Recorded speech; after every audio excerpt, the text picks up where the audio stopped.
welcome back to another episode of Future Video Reviews, and boy do I got a doozy for you guys this week, because I just watched the third release by Future Video that came out on Black Friday 2021, and it is called Revenge of the First Wives, which I will tell you right now is a movie I never would have reviewed if it wasn't part of this review series, because it's not a horror movie. It has nothing really to do with anything I ever review. It is kind of like a low-rent thriller from the 90s, and boy, I get why it was never released and was pretty much forgotten.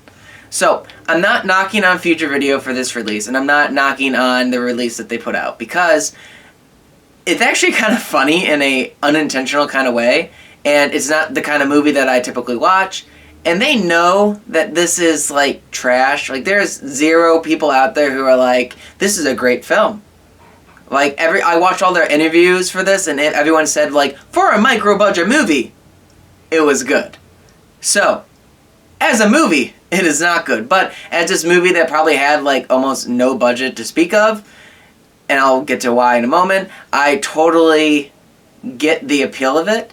And like I said before, this has never been released until now.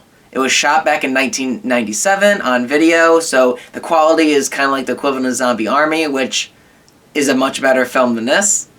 And it was made by David Sterling, who is so big in like this underground micro-budget kind of world. If you've ever heard of Camp Blood or any of its like 10 sequels, it's that guy. He's made so many other movies. He produces everything. And also, fun fact, we almost did, Keith and I, a review series of the Camp Blood movies, because he was like, what if we just watch every single Camp Blood movie in one night and reviewed it after each movie? And we started trying to do that and realized, boy, these suck. This is hard. Let's not do this. And we actually just kind of like fast forwarded like on like 5 times speed the rest of the movies, and we just kind of narrated what we thought was happening, and it was probably more entertaining than the actual Camp Blood movies. I digress. Back to this movie, Revenge of the First Wife, that came out in 1997.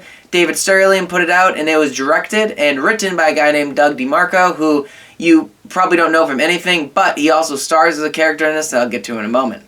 Also, just like with Zombie Army and Sons of Steel, which was excellent, I got the VHS for Revenge of the First Wives for no good reason. Not sure if I'll ever watch it on VHS. Maybe I'll watch it one day and be like, ha, this is funny, but no, I can't really recommend this movie. Oh my god. So like I said, this was a 90s movie, 97. It was shot on video, so the quality is very bad. Along with that, you really can't tell what is happening most of the time because the audio just keeps popping, and sometimes it's just completely unintelligible. And along with that, like, the colors are very bright. Everything was oversaturated. It was shot on video, which, boy, was not a good thing in the 90s. It was able to be made cheap, and the fact that it exists at all means that like it had to have been on video. And boy, is this hard to watch. I feel like this is like the fourth time I said this is hard to watch, but it is hard to watch because it is bad. I feel like if I watched this with like a group of friends, maybe a little bit of drinking involved, it would have been kind of fun. But despite that, even some funny lines that were unintentionally hilarious, it really is hard to watch. There's also, oddly enough, no nudity, despite sex being really big in this movie. People become prostitutes and sex slaves and wear skimpy outfits and like have sex games, but nothing is ever actually seen, which I find weird for a micro-budget movie. That's kind of like a marketing tactic back then, but maybe that's why this movie never got picked up until 2021. Not saying that that would have made the movie better. Probably would have made it a little more sleazy and worse, but it was just weird that it didn't, especially if you look at the cover art for this movie. You kind of expect it, but oh well. Not important at all. And along with that, this movie cold opens with the son of a mafia boss absolutely railing this lady who can't pay her debts to his father, the mafia boss, and then he promptly shoots her in the back of the head and then finishes. He waits until after he kills her to then finish. That is the character that the director and writer Doug Demarco plays, and he goes by the name of Vinny. And I will get to more of him later and why it's very problematic. Also, the mafia boss is Don Carlo, whose name appears so much in this movie, but I'll probably never mention again. So the plot of this is that 3 wives have their husbands, who are cops, die while trying to uncover this mafia boss. They are then brought in to the police precinct, and they are told, hey, do you want to go undercover? Because you guys are cops' wives, so you guys know what it takes to take these people down.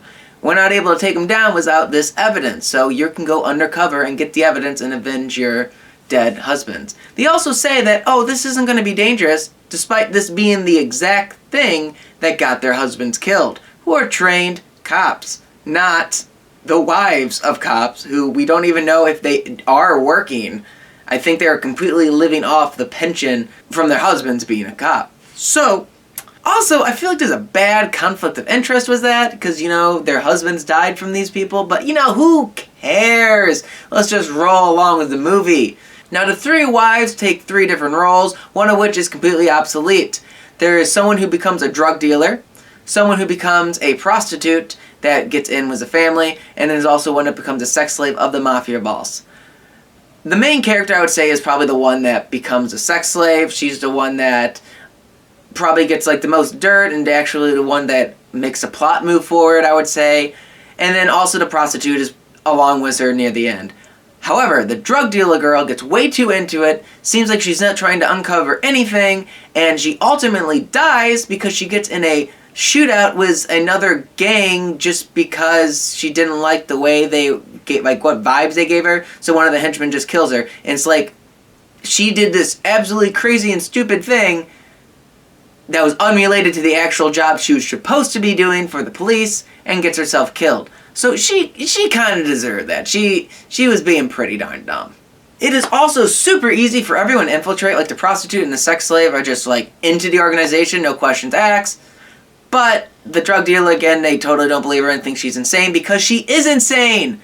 Oh my god, they put a psychopath in this undercover position without second guessing it whatsoever.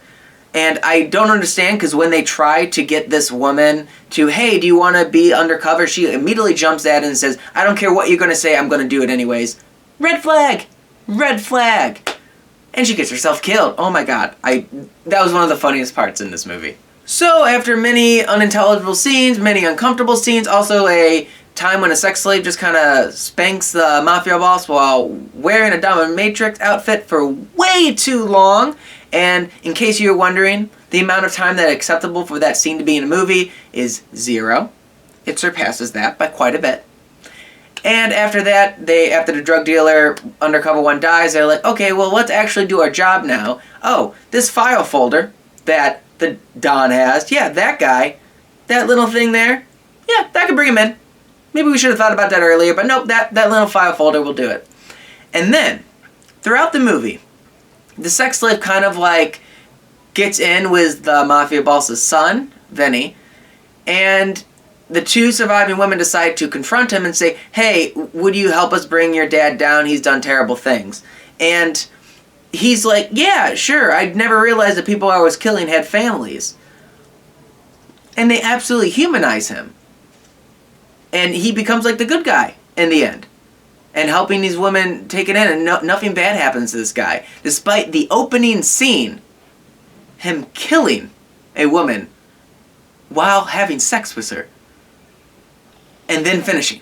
He's an absolute scumbag that they somehow redeem, or want you to feel like was redeemed. I don't know. Guys, this movie was tough to watch. I don't know if I can really recommend it to anyone unless you are drinking with a bunch of friends. It is cool that they put this movie out that was effectively lost. That's what I love about this series from Future Video, is that they're putting out movies that you would not have seen. It's just there's a reason you haven't seen them. They are bad. And it really sucks because this movie's, even though Zombie Army is better than it, this movie's on like the same caliber as Zombie Army. When Sons of Steel was like all the way up here, I don't understand what's going on. But all I can tell you is I can't recommend this movie, especially if you're a horror buff. This has nothing to do with horror. But what I do enjoy was Sons of Steel. So I'm going to actually kind of backtrack what I was saying before. Yeah, watch Sons of Steel. That's what this reviews need to be about. Let's have like a second take of me just talking how Sons of Steel is amazing, and you probably shouldn't watch the rest of these. However, I am enjoying reviewing these, and to an extent, if you're in the right frame of mind and there's a little bit of alcohol involved, you might enjoy yourself with some friends, but nah, this is a bad review. But I got the VHS, so it's all okay.